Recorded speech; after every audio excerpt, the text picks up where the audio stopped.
आफ्नै आमाबाट तिरस्कृत बाँदरको बच्चाले जित्यो विश्वको मन।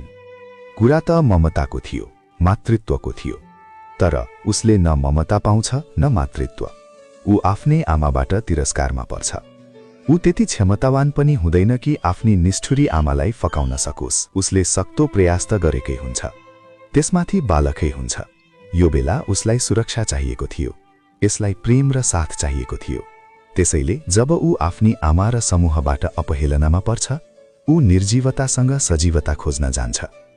हामी कुरा गर्दैछौँ पन्च नामक बाँदरको बच्चाको, जसको भिडियो अहिले विश्वभरका इन्टरनेट प्रयोगकर्ताहरूमा छाएको छ। ठूला भनिएका संसारका सबै मिडियाहरूमा छाएको छ।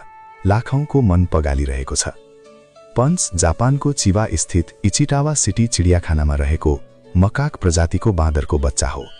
जुलाई 2025 मा जन्मिएको पन्च सानै थियो, तर उसकी आमा र समूहका अन्य बाँदरहरूले उसलाई आफूसँगै राख्न मानेनन्, तिरस्कार गरिरहे। जुन दृश्य भिडियोमा कैद भएको हुन्छ, जसलाई कुनै एक प्रयोगकर्ताले इन्टरनेटमा अपलोड गरिदिन्छन्, लगत्तै यो भिडियो भाइरल हुन्छ। भिडियोमा पन्चले आमासँगै बस्न अलि बेरको प्रयास गर्छ, तर आमाले मान्दिनन्। त्यसपछि पन्च आमाबाट पर जान्छ। त्यहाँ उसले आइकेइएको ओराङ्गुटान गुडिया देख्छ।